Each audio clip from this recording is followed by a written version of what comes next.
हाथ मुँह यहाँ हाथ मुँह धो लो। हाँ कमीज ऊपर करो। घड़ी को जेब में डाल। ऐसा लग रहा है किसी ने 2-3 बला के रख दिए मेरे पैर में।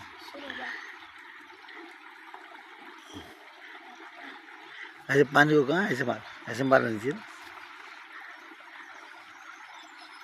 ऐसे? हाँ वाह भाई वाह। हसन क्या है गर्म है पानी? पानी तो बहुत ठंडा है। घूमने एंजॉय वाली जगह है, यहाँ पे आए और खूब एंजॉय करें। पानी बहुत ठंडा है। अच्छा कराची वालों के लिए मैसेज क्या है? कराची वाले के लिए मैसेज है जब भी वहाँ पे गर्मी हो यहाँ पे आ जाएं। यहाँ पे कोई परेशानी नहीं है, इतना ठंडा पानी है, यहाँ पे आके एंजॉय करें। घूमने वाली जगह है, ठंडी हवा है। हाँ ठंडी हवा है, बहुत अच्छा माहौल है यहाँ पे, सुकून वाला माहौल है। सुकून, कोई शोर नहीं, कोई चिक चिक नहीं, आराम से बंदा है एंजॉय करे।